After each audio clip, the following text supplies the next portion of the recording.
it going, everybody? Welcome back to Absolute Zeros. I am Josh, and with me today is my lovely friend, Mr. Know-It-All. How are you doing, my man?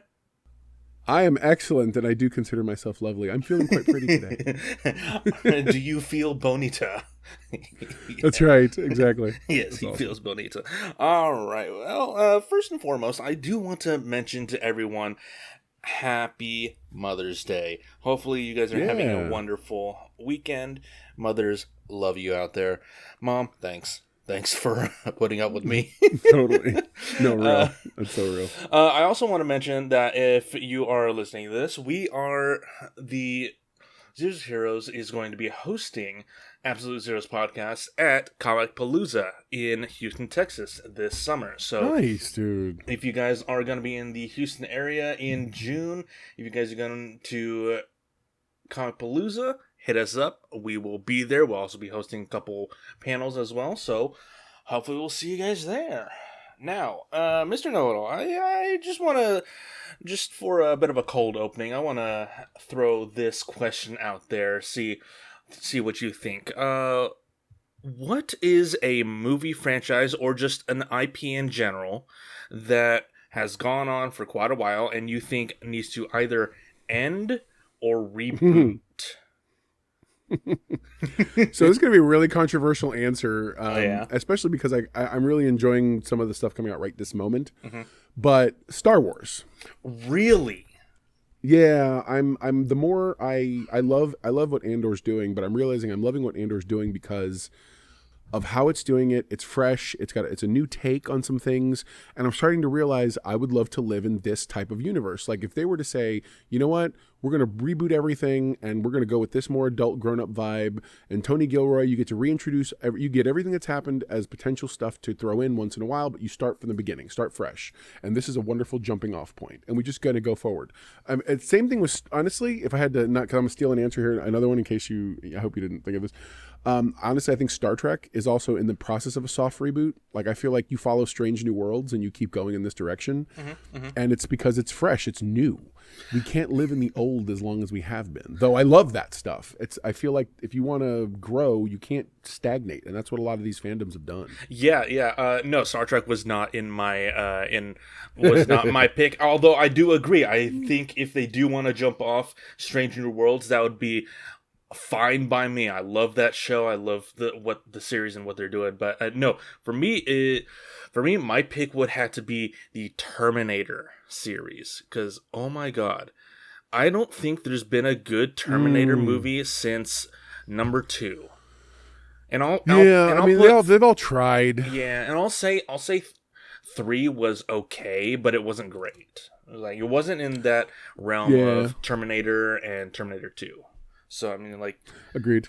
Cameron, you need to just get on that. Just give someone else the IP. Let someone else do something interesting with it, please. Yeah, totally. Salvation was atrocious. Oh god. Anyways, yeah. So yeah, okay. Star Wars. I could see that because the stuff they're doing with the sequel trilogy is not really that interesting. I mean, you killed off all the characters we had a connection to, so yeah, I kind of get that. I would love to see a series focusing on the Empire, like a day in the life of a stormtrooper, something like that. Give us a connection to the Empire, make us kind of sympathetic towards them, even though we all know they're evil.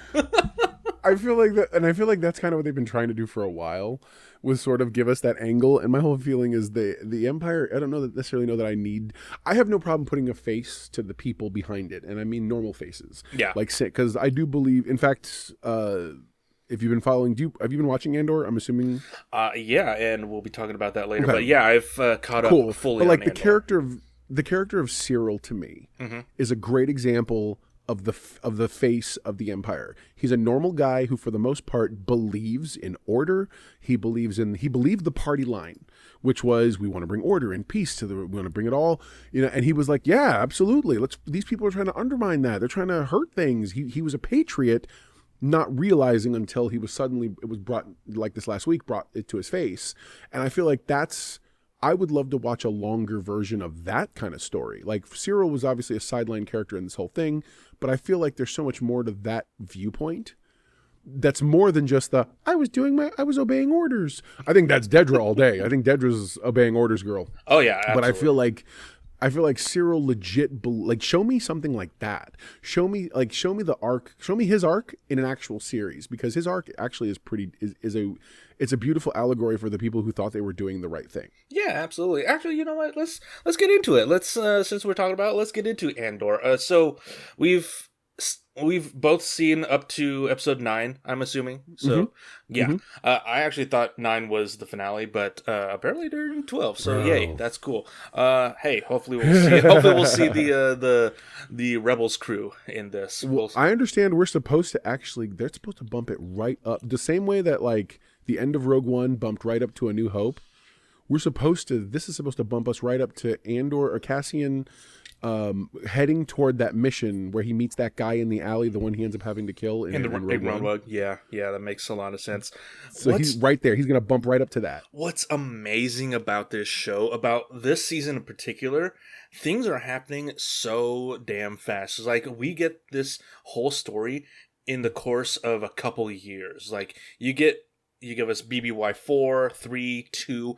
Like, we're down to the wire here for Rogue One. Yeah. It's like, we're down to the wire of, this is it. This is when shit starts to get real. So, yeah.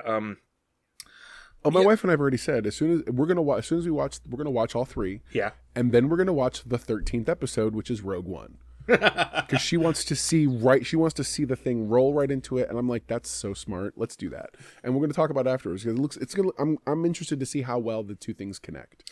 Me too. Yeah, definitely me too. This season it's been a bit of a slow burn, but I love that because slow burns can be very dramatic and just feel very like tight knit as well. Because agreed. No, I agree.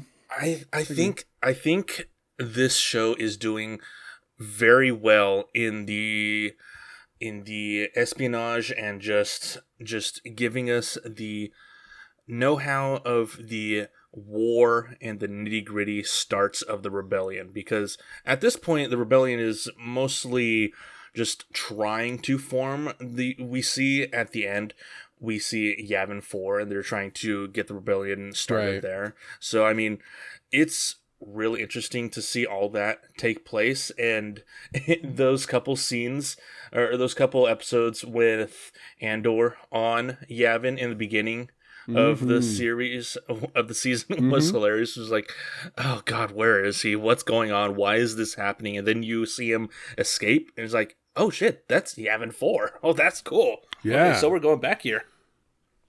Yeah, it's crazy. I actually really appreciated that part of it. I thought to myself, oh my God, they're really making this like an origin story in all the best ways.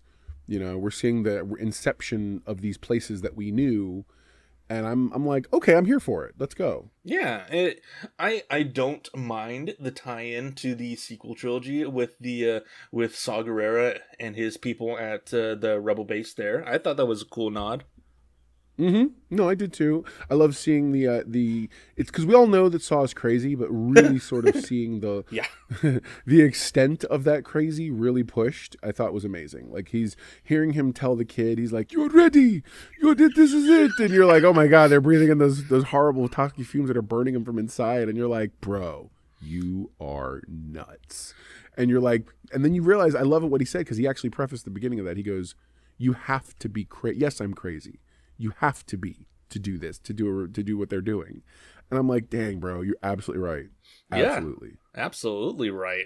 It's like, even better demonstration of a craziness is like having the dude and the little guy teach his one dude how to calibrate the machine, and then just killing him in front of him. I was not expecting that at all. I was expecting Saw to not to at kill all, the guy. dude. It's like, holy shit. Yeah, neither was I.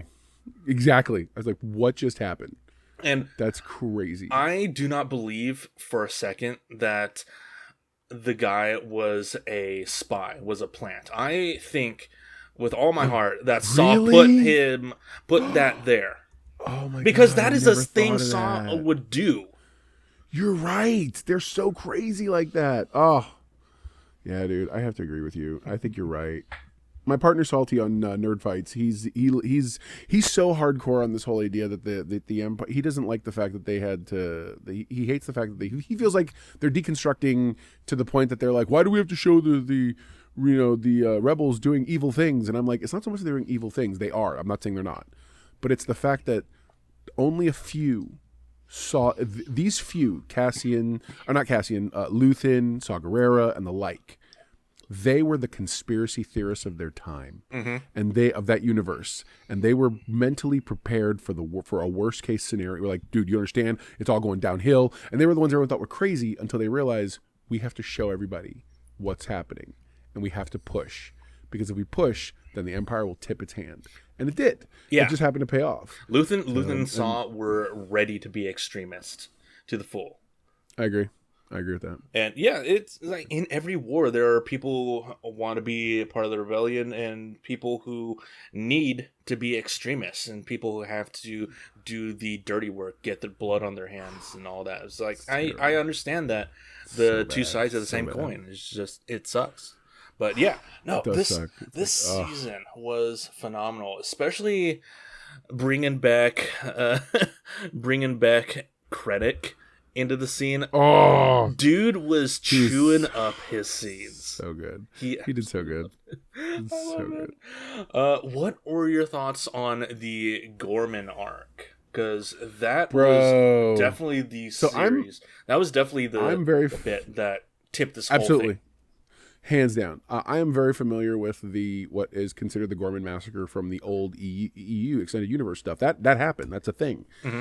And when they the first time they introduced Gorman, I was like, oh, cool. They gave us that little like tease that was, I didn't think that was going to actually be the arc. Yeah. Mainly because I figured, oh, well, this is just something they're showing us for the sake of, being able to have the kind of a Easter egg, if you will. Mm-hmm. No, it turns out to be, like you said, the thing. And I'm like, holy crap!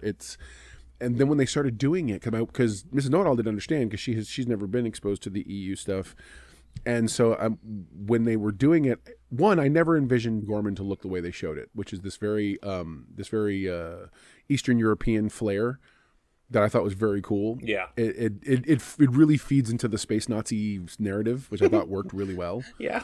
And seriously, because I'm like, oh my god, can you guys do this more on the nose? Like, this literally looks like it could be Poland, circa. You know what I mean? It's like, oh my god, it's crazy. Can we please get red bands on her shoulders? Yeah, dude, for real. And then they have them when you hear the whole idea that the marketing guys, I was like, oh, you're so slimy. I said in my thing, it reminds me of those text messages that came out about the whole Blake Lively thing, about the marketing people that the other guy hired. Yeah. And how they're talking pretty callously about spreading misinformation. So same thing. These two guys are like, look, we can go ahead and the people of Gorman are known to be really, really attitude and uppity, and we're going to use that to our advantage. And you're like, oh my god, this guy's like he's like an evil makeover person. It's just unreal. The direction I was like, is this happening? And then I love that Krennic was smart enough to come over to Dedra and be like, what do you think? And she's like, I keep my thoughts to myself. He's like, look, you knew what you thought before they even finished talking. Tighten up. Tell me what's up. And then she comes up with the idea. She's like, you need insurgents, man. You need to find good Gormans willing to do bad things. And I'm like, oh, they're so evil. It's so slimy. I love it. It's so slimy. It's so slimy. They just want a reason to exterminate them. It's so bad. Yeah, they did. They really did. That's exactly what it is. They wanted a reason to exterminate them, which is just, guys. My favorite thing is the story with Cyril, especially at the end, because he has this whole arc from the first season to the second season of just wanting to get away from his mother, just wanting to fit in, rise in the ranks, and he finally gets that to a degree, and he's kind of happy and kind of not, but also he wants more. And then he's also trying to insert himself into the insurgency, and then during the Gorman because he thinks he's doing good. Yeah, he does. He thinks he's doing good. And then during the Gorman massacre, he finally realizes, oh shit, Didra knew this the whole time. We're the bad guys. And the reality was so it's funny. I watched another video recently. What's his name? Eckert's Ladder. Oh, where yeah. He compares. He's like, he shows the contrast between that first season when dude's watching the people he was just in command of dying, and then it's the same haunted look of just looking around like, what is this? How did we get here? And then he sees Andor, and then all goes to shit. It does. And the minute he saw him, I feel like he was like, "You're the reason why." And it's like, "Oh no, bro." And then Andor was like, "Who are you? Who the fuck are you?" He's like, "Oh shit, you don't know you don't know totally. who I am." Boom, straight to that. It just blew my mind. Speaking of blowing my mind, and he stops. Like he's like, who? I feel like he stopped in that moment, like, who? Yeah, who am I? You know. And then it's like, well, before you get to answer that question, boom, you're done. Oh no, this is great. So tragic. It's so tragic.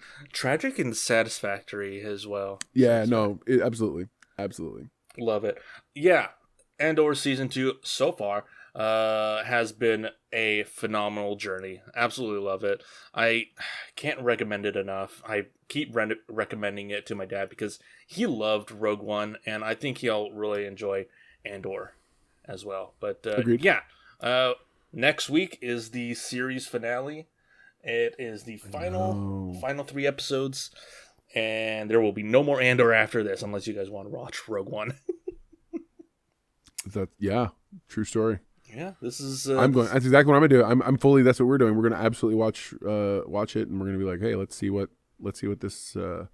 how it butts up, because that's really what I want to see. I want to see how well Tony Gilroy decided to really work it so that the thing would come right up to what he was doing. You know, that's the part that matters. You know what would have been an even better marketing material for Andor is if Disney re-released Rogue One in theaters the week of the finale for Andor. Yeah, that would have been amazing. They should have done something like that. Yeah, so smart. That would have been great. Go watch Andor's finale next week, and then watch Rogue One in theaters again. That would have been amazing. I would have loved that. I really would have. Yeah. That's the thing. Sometimes you want to sit here and go, guys, why are we marketing for you? What's going on here? What are you doing? Like, how are we better marketing than your own marketing people? Come on. Your own stuff. Yeah, what's going on? Exactly. Actually, you know what? Thinking of theaters, did you hear about this story that Netflix CEO Ted Sarandos made his comments towards movie theaters? No, which one? Hold on. Oh, yes, I did.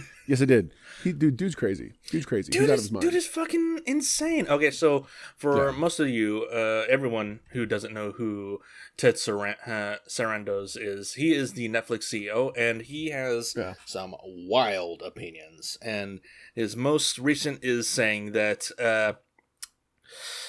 Netflix is saving movie theaters because people can't go to the Cineplex that often anymore, which, to be fair, is kind of true, but also not, because people just want to go to theaters if there's a good movie. If you don't have a good movie, what's the point in going to the theaters? Well, what's funny is I have an AMC membership. Both of us do. Both me and Mrs. Know-It-All do. Obviously, because of what we do, but at the same time, we don't go to every movie out there. Yeah. Whereas, again, talking about my friend Salty from Nerd Fights, him and his wife, they go every week, no matter what's playing. They're like, we'll find something. Like, I think this weekend they saw that clown movie, the one, in the cornfield. Yeah, they went to go, and I'm like, rock on. I would never think, I'm with you. I have the membership, and I still only go when something big is playing. Because why not? Like, what? Seriously, don't get me wrong. As we grow into these things, I would love to have the opportunity to go to screenings and stuff. But right now, I'm like, dude, I'm only going to the movies for special things. So whatever. No, yeah, like I get his reasoning. Like, people want to stay home and watch movies, but in all honesty, what movies are there on Netflix that are amazing, that are great? What movies do you have that you can't show in theaters? Like, my guy. Agreed. No, I agreed. I don't know, and I don't know of any. It's like, seriously. I don't think I've seen a phenomenal Netflix original movie in a long time. And it's honestly sad. Because they keep putting a lot of money into them. They decided to they shifted from, so their first idea or attempt was this whole like, we're gonna make blockbusters with Ryan Reynolds, and with, they decided to go, we're gonna do comedies with Adam Sandler, and we're gonna do action-y adventure stuff with Ryan Reynolds and the likes of like Gal Gadot, Ryan Reynolds, The Rock, and they got everybody. They did those movies, and those movies were all middling at best. Yeah. They do well on rewatch just as background noise, and then they were like, we're gonna go prestige, and then they started doing all these like A24 style cerebral movies, and some of those have gotten traction. They've won some Oscars for them and whatnot, some Emmys for series that are decent, but they've really not made hardcore legs of their own. Not that I've seen. Yeah. Like they're not making Apple. Apple's making amazing things and nobody's watching them. Yeah, I'll agree with you seriously. On there. Yeah. But I feel like their stuff is way better than what Netflix is putting out. Yeah, Netflix, honestly, Netflix just wants to be middle of the road. They just want to put stuff out there. They want to get people to watch Netflix, and that's just about it. That's their entire strategy. Just watch Netflix. Don't care about what's on Netflix. Just watch Netflix. It's I love the fact that Tom Cruise came out with a video. His video is that they're going. I guess they're starting in Texas, and it's this whole like, hey, what's up? It's Tom Cruise. You come out. We're so excited. We're gonna be going in Texas for some of the first premieres of this movie. We're gonna be in this area. Then I'm gonna head north, get some barbecue, and he's like really ingratiating people. And then they have this Q&A. And people were like, tell us about what you think of Donald Trump and the terrorists. And he goes, I would really rather just talk about the movies. Let's talk about the movie. I think I got questions about Mission Impossible. And I'm like, you know what? He cares about getting butts in seats. He doesn't want drama. He doesn't want politics. He's like, bro, I'm trying to save the movie-going experience. Yeah. And I'm like, maybe more people need to take a cue from him. Yeah. Because I want to go to the movies for him. I'm like, you know what? I'm going to the movies for Tom. So he cares, like whatever. I'm like, good for him, bro. He's really getting his hands dirty and doing a thing. Yeah, and I've seen that clip. I've seen that story, and yeah, I honestly agree with him. To hell with politics in the movie area, in the movie sphere. Let's talk about movies. Man. Fuck politics. I'm just glad that he cares enough to just really be pushing it. And I'm like, bro, absolutely. Mm-hmm. Let's see what happens. Yeah, and speaking of great movies that have come out recently, you've seen Thunderbolts, and I've seen Thunderbolts, aka the new Avengers. So let's talk about that. And for everyone who hasn't seen Thunderbolts, aka the new Avengers, it's not a spoiler. It's not a spoiler anymore. This movie deals with depression and abuse. So go warned into that movie. So yeah.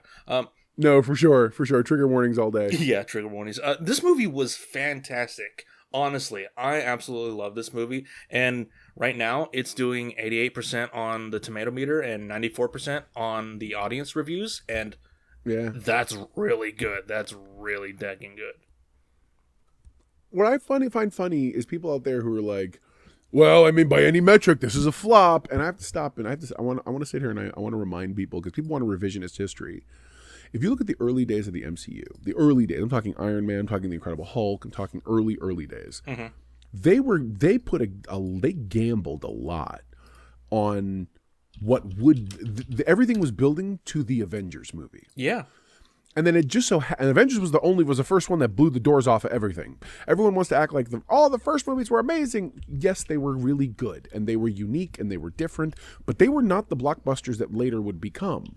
So then you get into the MCU proper and everybody it's just win after win after win after win for years and decades, and then eventually you get to Endgame. And then for whatever reason, whether it's people want to say it's politics, it's this, it's that, the other, whatever, things aren't as structured well. And honestly, I believe it was just the glut of content that Chapek had put out or given the order for. I think that's really what hurt it. I don't necessarily know if it was, and some of the content wasn't put together well. Like Secret Invasion was, frankly, it was a pooch screw all day. And I feel like they missed a lot of opportunities where they could have taken better advantage, but they were so rushed, they didn't really get a chance to structure things right. That being said, Those movies in the early days weren't making money hand over fist. No. I believe they're in lost leader mode. Because here's the thing. No matter what you feel about Captain America Brave New World, the movie was decent. The movie was decent by any metric. It did not blow the doors off of it, and it was super expensive because I knew for a fact that movie was not about making money. It's about reestablishing the MCU as decent storytelling. Yeah. And then same thing with this. This movie is not trying to be flashy, glitzy, whatever. It's trying to establish we can tell solid stories. And we have not seen this flavor of story from the MCU before. And I was here for it. Yeah, absolutely. This story was fresh. It was new. It was heartbreaking. And It was honestly something that we needed. Something that we desperately needed. So, okay. So you were saying how the box office, or how the reception for Iron Man and the early movies was mixed and just like all over the place because we didn't know how that those movies would do, and they were leading up to the Avengers. So yeah. So I'm on Box Office Mojo right now. Let me show you the numbers. So for Iron Man, the worldwide release, well, actually the budget for Iron Man was around 140 million. So take that for what you will. That was big money back then. So in 2007 and 8. So the worldwide box office, once its finished release, was 585 million back in 2008. For inflation, that is just under 900 million today. So, I mean, wow, it did banger money. Sure. It did banger money. Sure. Well, and people, and you do the comparison, I mean, obviously not for adjusted for inflation, but you do the comparison, Thunderbolts costs roughly 180 million hard costs, and the marketing is roughly 100 million. Yeah. So you're looking at about 280 million approximately. We'll call it 300 million just for giggles. And you figure they're going to have to clear upwards of $400 million or more, and I do believe that has legs to do that. Yeah. I do believe that. Everyone's like, if they're going to make this, going to be a flop. Why? Because everything's got to make $1 billion? That's foolish. Yeah, it really this is how you reestablish solid storytelling going forward. And I think there's nothing wrong with that. Yeah, I honestly think I think the Thunderbolts felt in the era of it felt more in the era of origin story movies, kind of like the early age of Marvel movies. It felt grounded. Sure. It felt real. It felt personal. And honestly, that's all we really need. Yeah, so Thunderbolts is phenomenal. It's only done about 182 million, give or take, worldwide right now. I definitely do think that it will get up to maybe 400 or 500 million by the end of its run cycle. But honestly, there's a lot of other movies that are coming out in the coming weeks, so that might slow down a bit. But yeah, what were your thoughts about the movie itself and just the writing and what the characters had to go through? I thought the writing was elevated, and by elevated I mean, yes, you got quippiness, because everyone's like, they're quippy, but look, people are what they are. And frankly, like, people are like, well, John Walker wasn't that quippy when he was in Falcon Winter Soldier. Well, no, but at the same time, he wasn't as cynical as he is now. Cynicism tends to build people being crappy and coming back fast. You know what I mean? Yeah. I think Yelena's always been that character. I think Red Guardian's always been that character. Ghost had very little personality, so I think the fact she has any personality I liked. And then, well, we can talk all day about it. You talk all day about Taskmaster. I know. Okay, no, seriously, I was the only one in my theater who actually clapped for that when that happened. I was just shocked. I was like, oh my God. I had a feeling something might happen. Because, and even I think my wife even goes, oh my God, and out loud. And I was like, yeah, I guess, because we all saw she wasn't on the promotion tour. Yeah. She'd kind of been put a little standoffish at times in interviews, the few interviews she'd done. And it was like, okay. And I remember, I think there was a thing that came out that says, she says, they've changed the movie a lot after we finished it. She's like, so I'm not, like, I don't know, a lot of my scenes have been cut. And I was like, okay. Yeah, Kato is right. So, whatever. But I feel like overall they told a good story. It was a very, here's the one thing. It was not a complicated story. No, it wasn't. That. It almost like they took the James Cameron approach, which was, look, you know this story. We're not going to be crazy complicated about it, but we're going to let the acting and we're going to let the scenes and we're going to let the dialogue really, really elevate the concept. And I thought it did. I thought Yelena had such great vulnerable moments, and I thought the moment she was with Red Guardian and he has to tap into being a dad was so like, oh my God, yeah, bro. But then he immediately would fall into being real, and it's almost like a child of an alcoholic. Yeah. It's like it's like, sorry, he's always gonna be this guy. He can try once in a while to be your dad, but then he's gonna still say the dumb thing. You know, he's gonna just but then the moments he really shines, he shines. And so I thought Bucky was written very well because I feel like he had this very like, oh my God, what are we doing? Why am I here? I'm supposed to be doing other things. Why is this happening to me? But he carried it and handled it, and I was like, good for you, man. Yeah. The only character that I felt shallow was at times John Walker, not because of the joking thing, but I feel like they gave you a really serious motivation for him, and then didn't do much to explore it. So I don't know. Overall, though, yeah. I thought Valentina was good. I loved to hate her, and I think that was the intent. Yeah, that's definitely the intent. I feel like we're. Go ahead. Sorry. Yeah, I definitely think John Walker was a big upstep from his debut Absolutely. in Falcon and Winter Soldier. I think he did great. I thought he was much better in this, mostly because his character is improved, quote unquote, from his original debut. But yeah, Bob was hilarious. I love Bob Sentry. For those who don't know, Bob was amazing. Okay, so a lot of people made this comparison online. I want to know if you noticed it. Did you notice his facial structure looks very similar to Tom Holland? At times I could see that. I do know what you're talking about. Yeah. I could see that. Yeah. It's just funny. Something funny I saw online. But yeah, the movie was great. I thought it was about 2 hours, give or take. I thought they could maybe have cut 2 or 5 minutes and it would have been a little tighter. But honestly, in all seriousness, I thought it was an amazing movie.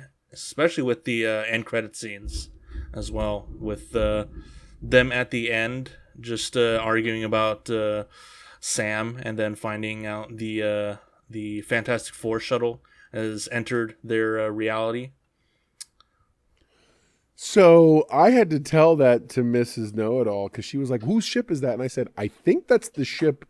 Because they're from the commercials, and as soon as they punched in on it, and I was like, "It is!" So like, I want to kind of speculate about that for 2 seconds. What do you like? Do you think? So did they just reveal the ending, or is this actually something from like the middle? Like what's?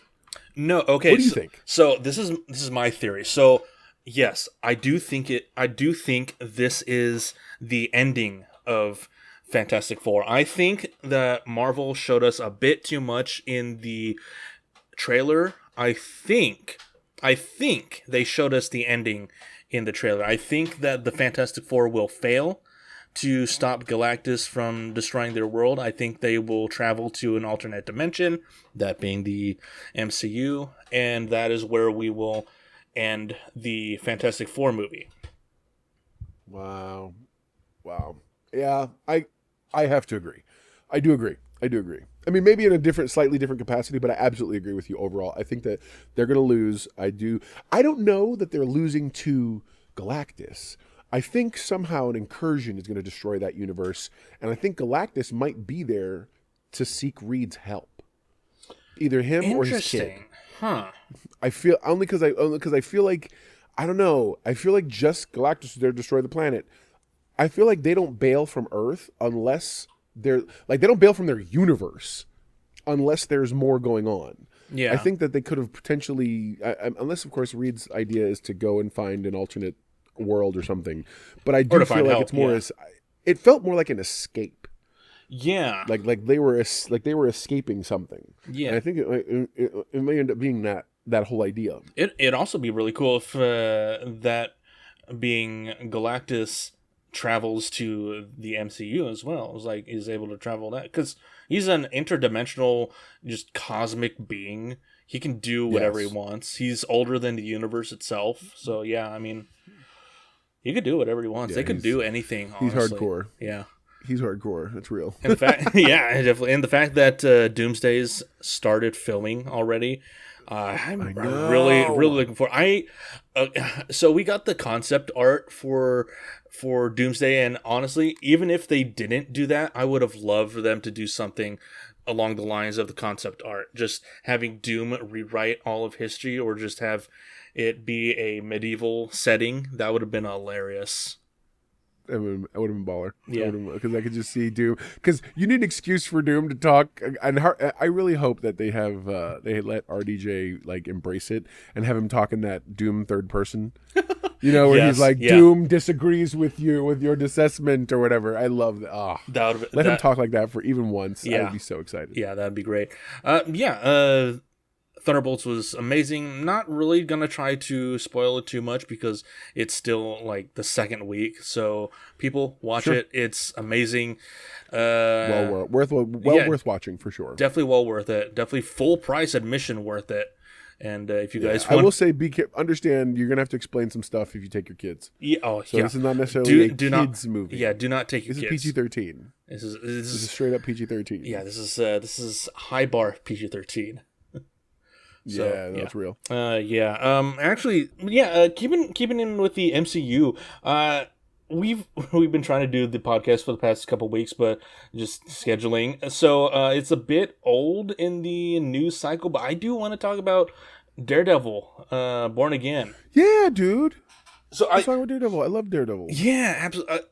I think we should do a full review sometime, but I would love to just talk about it right now with you. So, sure. What are your thoughts when you saw Daredevil, Born Again? What were your initial thoughts after everything was done and finished?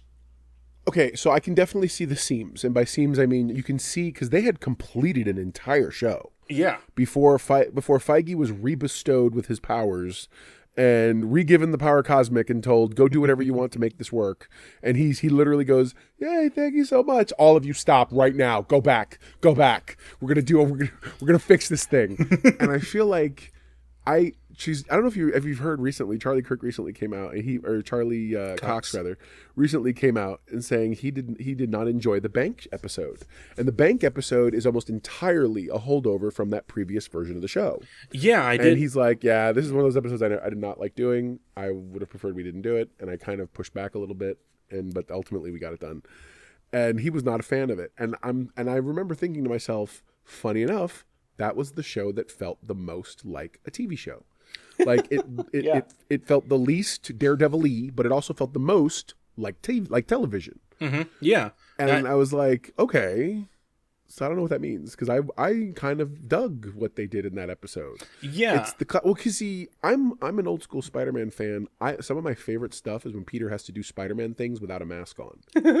Yeah, I love it. I am. So I loved that idea that you see Matt having to do Daredevil-y things without his mask on.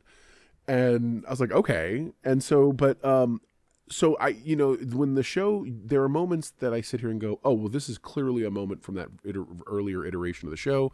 And then there's other ones where you're like, oh, this is clearly a moment from when they redid some things. And I kind of, overall, I dug what they did. I feel like it's a weird amalgamation of Shadowland and, they're not redoing Daredevil Born Again because Netflix kind of did that story, but they're borrowing pieces from that mythos. I thought the ending was a hair lackluster. Though I did appreciate it. So those are my thoughts in a nutshell. Yeah, it's a in name only project basically. It's like a lot of the MCUs, like Age of Ultron. Where's the Age of Ultron? No, yeah. Right. Yes. Yeah, totally. I totally agree. With him to a point on the Bank episode, like when I was recommending the show to a friend, I said, you can watch a show. You could totally skip episode 5, the bank episode, because it's basically a filler episode. In all honesty, like if they shot it fully and they included that as well, like it's just a filler episode. It's basically just, hey, Kamala Khan is here. Maybe she can meet Daredevil as well. Yeah. I mean, it was like, a fun. Really, guys? It's a fun episode, but in all honesty, it doesn't really do anything for these stories. So I get why they don't really care for it as much as the other episodes. But yeah, no, the final episode of the season felt lackluster. I will agree as well, but it also set up a lot of things, and then I heard they split the season into 2 seasons, and that makes a lot more sense as to why the first season felt so unfinished at the ending. Fair. So, all right, that's fair. But yeah, I'll go with that. Yeah, that's fair. I loved Frank Castle in this. Like he was so amazing. The little he was in it, he just shined. And the team up at the end, that was amazing. I honestly thought that they were going to team up again at the final bit, where Frank was just annihilating all those corrupt officers as well. I thought he was going to save Frank at the end, but nope, they're just going off doing their own things, and we'll have to see where Frank is in season 2. Like, oh god, it was very nerve-wracking this season. Yeah. No, it really was. There were moments. Well, part of my biggest detractions for me was the idea that for some insane reason, Disney felt we have to catfish you all into thinking you're going to get Foggy and Karen. And then we're gonna get rid of them in the cold open, and you won't see Karen again until the last or second to last episode. And I'm like, what? But hold on, we're gonna replace them for you with new and improved Disney Plus versions. And I'm like, no, quote unquote new and improved. Yeah, yeah. I'm like, I don't need. First off, I've never once said to myself, boy, I really wish I had Matt Murdock with a nice new shiny law firm. No, the character, what makes the character endearing is his desire to want to keep helping the underdog and be part of that whole Hell's Kitchen process and everything else. The fact they weren't even in Hell's Kitchen, I was like, what are we even doing? Yeah, no, yeah, it just felt weird, and yeah, I will never forgive them for killing off Foggy during that in the cold opening. I mean, he's coming back for season 2, but in all honesty, I think it's just like either flashbacks or just I thought it was interesting. Yeah, they actually used full blown flashbacks from the Netflix show. Yeah, when they were doing the avocados avocados at law or whatever. Yeah. Okay, that's the literal scene lifted right out of the Netflix, and I was like, oh, you guys are actually showing like this full blown footage. Okay, yeah, I didn't realize how connected they were really going to be, but that was full on. Yeah, I do like that they're acknowledging that the Netflix shows are canon to a point. Yeah, like I don't think that we'll get Defenders fully canon. I don't think that. I was half expecting some kind of Jennifer Walters reference, even if he never called her She-Hulk, even if he was to say, yeah, my friend Jennifer says something like that, or blah blah blah, whatever. Like I was and it never happened, and I was like, really? You guys are not y'all just had my boy do the walk of shame in his yellow outfit, and y'all ain't never ever gonna acknowledge it. Met her family at the picnic, and you guys just nothing, just okay, all right. Yeah, which kind of goes hand in hand with my next topic, which was debating how impactful the Marvel shows are on the movies or each other, because you get all of Phase 5, you get most of Phase 4, just in their own separate worlds. Like you saw the the divide that happened between WandaVision and Multiverse of Madness. Like, they didn't watch the show at all, or even take any notes or references from it.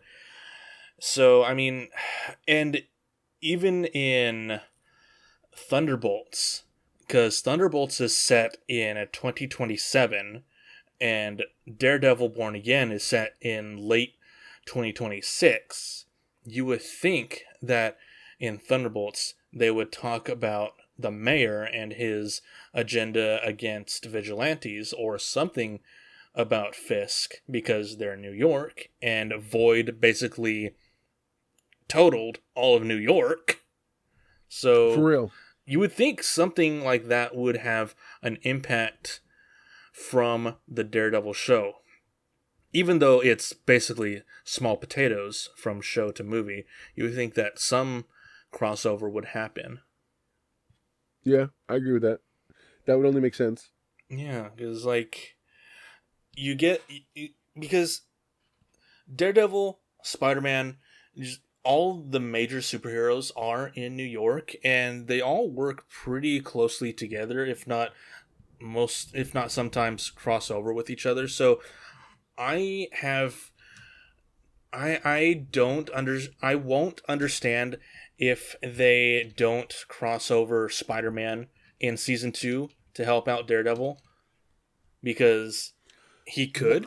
Well, so I've been hearing that they're going to be doing, and again, we're the biggest rumor mill in the world. I've been hearing very much that we're going to be getting. They're going to be doing more. They have officially started separating.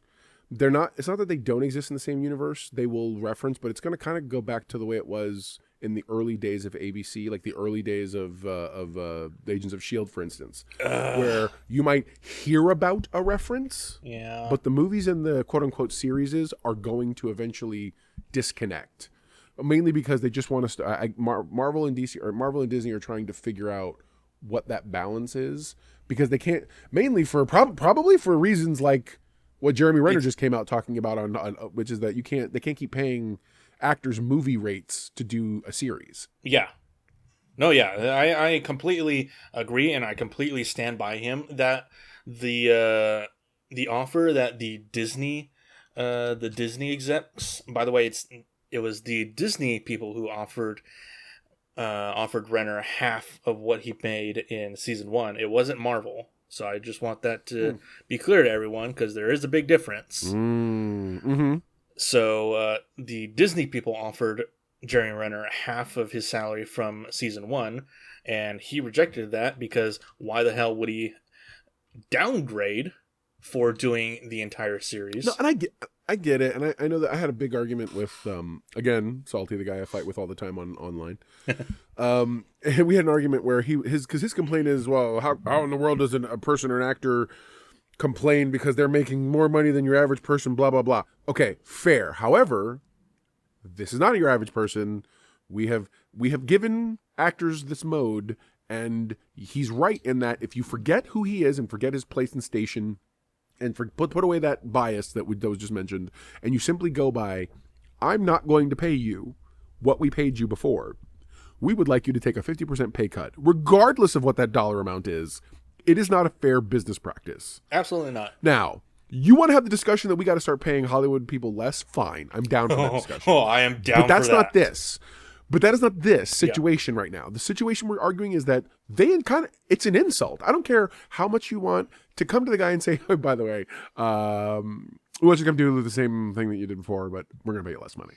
Like, that's just an insult. It's like, hey, I want you it's like, hey, I want you to paint my fence for $100, and then a year later is like, hey, I want you to repaint my fence for $50. Like, yeah, dude, it's like, what? That's not possible. That's insulting to the max, and I absolutely stand with Jeremy on this, because it's a bad business move. But we could definitely talk about about having to pay Hollywood people much less than what they're being paid now, but in another episode, because that's a whole discussion in itself. Now I've got a lot of opinions on that.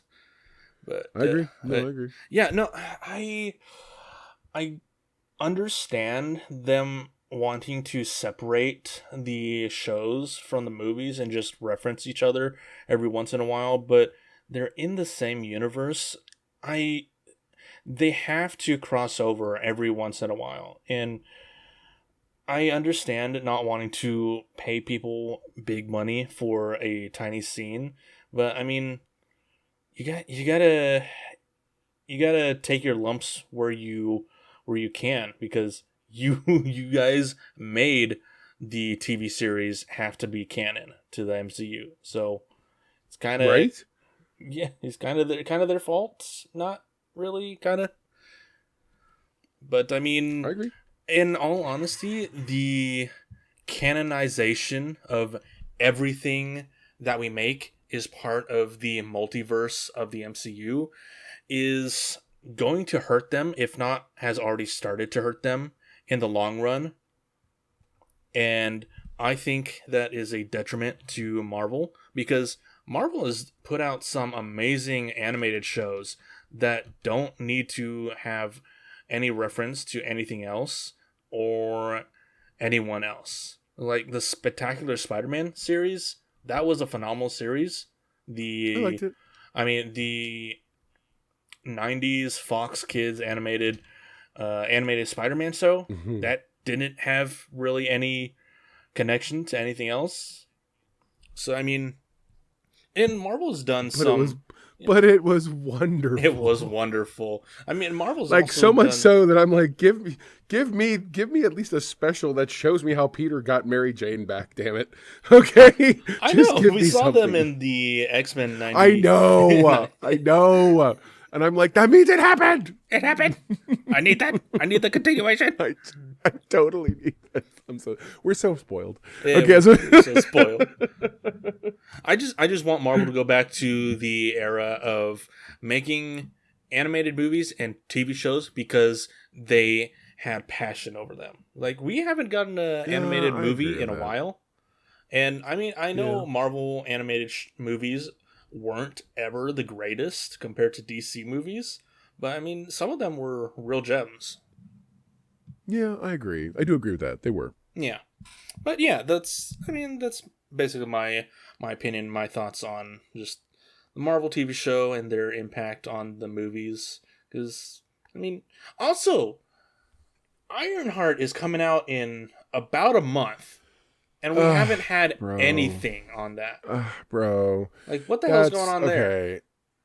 So first off, one, I'm gonna be real honest, I have zero interest in Ironheart. Not because of any of the dumb reasons, but because frankly, one, the character was mildly interesting in the comics. They at least introduced her very well and very strong. I don't think they've done much with her. I think she kind of fell off. I'm actually waiting for them to sort of revamp and bring her back better and stronger in the comics than she is now, especially with the series coming out. Yeah. But then they introduced her in the MCU in the most horsey way ever. Real ham-fisted. Hi, we're gonna wedge her into Black Panther, a story that already has too many things going on because, quite frankly, we have to hand-wave away the fact we don't have, Chadwick Boseman anymore and make it so that you care. And then when you end up getting her, she's minor to the plot, and now somehow, at least from what I can see from the series, they roll back a lot of what happened to her in Black Panther, and we're seeing her redo most of the journeying she did in character-wise. Yeah. To then be interesting again? Then I don't know. My feeling in the Black Panther, because like in Black Panther, she already got her final suit. What are we doing? She's going back, or at least she got her Mark 1. Yeah, just move. Like, why is she suddenly having to steal stuff? What did the Wakandans just turn their back on her? I don't. It just, the story's not holding up for me. Yeah, and I'm like, come on, guys, what are we doing? It doesn't make sense. Yeah, Ironheart's never been my favorite character. I have always hated her in the comics. So I mean, like, I thought her characterization in the Black Panther movie was better than what it was in the comics, and I thought she has good potential. But yeah, honestly, what's going on with that? We don't know. We don't know. And it's coming out in a month. Yeah.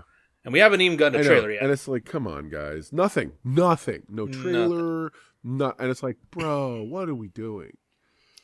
Seriously, what are we doing here? I don't know. It's annoying. Anyways, let's... God. It's annoying. I feel Yeah. Anyways, let's get off of Marvel's back for a bit. We're really ham fisting it to them. We're really driving it into their rear. I just want to give them a chance to breathe and recover, come back for seconds. fair. So it's the start of summer movie season. We've already had the start with Thunderbolts, and I just want to ask the question: what, besides Thunderbolts, what are your 5 top anticipated summer movies of 2025? That's a great question. For me, for sure, I'm looking up the I'm looking rather forward to the big ones. Obviously, I'm looking forward to Superman. I'm looking forward to Fantastic Four. I'm looking forward to. I'm actually looking for. It's not a movie, but I'm looking forward to Peacekeeper a lot. Peacemaker, Dude, rather. Yeah. I feel like that's going to be such an interesting approach, and I feel like there's so much. The summer is such a fun time when it comes to a lot of how these things, how the movies have always been viewed. And I've Mission Impossible for sure is one of mine that I'm looking forward to. I know that there's been a few movies that the non genre movies rather. My kid's excited for Lilo and Stitch coming up. Which I thought was so funny. She really is. I want to see The Karate Kid. I don't know how hopeful I am of it because I've heard some bad things from early screenings, but I still feel like, you know what? I liked the show. I'm down. That's 3, that's 4. I think Ballerina is the one I'm really. That John Wick movie, especially because he's in it, and it looks like more and more he's going to be an adversary. So they're going to send him after. And I'm like, oh, what does that mean, dude? Can't wait to see that. And where in the timeline does it place, too? Right? So I definitely think that this has to be either before. I think it's probably before his big mission. It has to be. Because it's not during any of the events of the other John Wick movies we've seen. No, it isn't. Yeah, it's got to be either before or it is the big mission. So yeah, who knows? Honorable mention for me, Megan 2.0 looks like it's going to be fun. I didn't care. Did you? I didn't care for the first movie. So I don't know. I like the first. I'm a sci-fi horror person. To me, it lives right up there. I'm not talking about is as good as. That's not what I mean. But it lives in the same genre as like your Terminator or some of these other like technology based. Oh no, be afraid, those kind of things. And I loved that idea. What I do think it's going to do is in the sequel is take a hard left, kind of like Happy Death Day. Mm-hmm. So Happy Death Day, the first one, was a horror movie. Happy Death Day, the second one, took a genre bend into sci-fi. And I think that's what's about to happen. They're going to go from being this sci-fi horror to suddenly she's an anti-hero, and it's gonna bend. So they're sort of like, I don't know how many people are horror fans ready for those kind of continuous whipping around of their material to other things. I mean, that's a good question. Maybe, who knows? So, I don't know. Yeah. What are you looking forward to? So my first one has already come out this past week. It's Clown in a Cornfield. Now, are you serious? Dude, I am... Oh, God, that's why you said something when I said that. No, dude. So okay. A friend of mine found Clown in a Cornfield 1 and 2, the books, at a half-price bookstore down in Austin. He read them. He loved them. I started reading them. I loved them. It's campy. It's hilarious. It's horror. It's gore. I think this is the return to those 90s... classic 90s horror of genre. I think is going to be hilarious. I think it's going to be fun. I think it's going to be gory.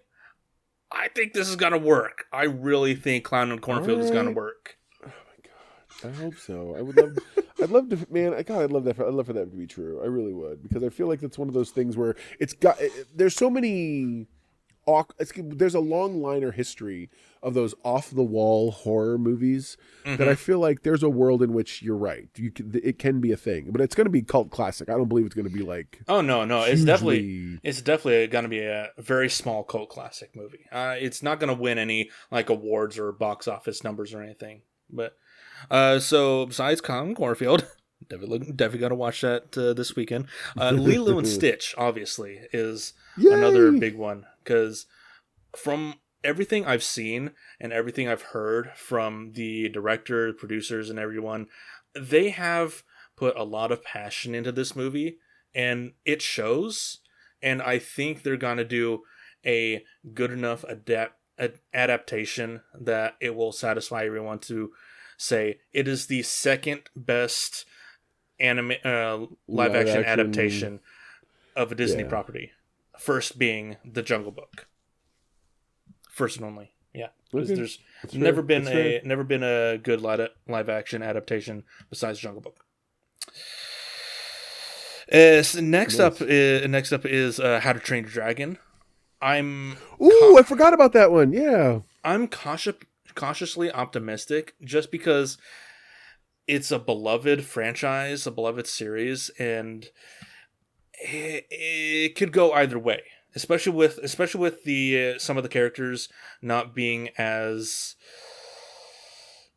I guess animated would be the right word, just like not in that sense, but just not as animated or expressive as the animated series.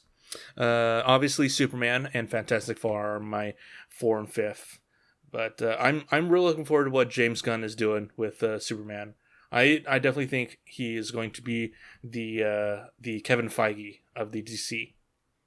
So yeah, honorable mention would be Predator, Killer of Killers, the animated anthology movie that's coming out next month. Really? On Hulu. So he goes on Hulu. On Hulu. Hey, Prey was really good. Looking forward to this movie. Also looking forward to Predator Badlands as well. That looked pretty cool. That's awesome. Yeah, I liked the visuals. I liked the idea that we're going to a Predator world. Like they're like a place more than just what we've seen, and we're going to actually live on the Predator side of things more than we have in the past. Dude, yeah. Like we're actually going to get Predator lore. We're going to experience their culture. Yes. It's going to be awesome. Yes. I definitely think the Predator series, the Predator franchise has had a spark of life, a new spark of life ever since Prey. But that's awesome. But yeah. I think that's a good place to stop for today. So yeah, those are our thoughts. Those are just our opinions on everything that we talked about. Let us know what you guys are looking forward to watching this summer season. Mr. Know-It-All, thank you for coming on. It's been fun. It's definitely been thanks for having me, brother. Appreciate you. Yeah, absolutely. Hopefully we'll see you guys again in 2 weeks. Hopefully we'll see you guys at Comicpalooza this June. So yeah, until next time, everybody, hopefully you have a good Mother's Day and a good rest of your week. Bye-bye.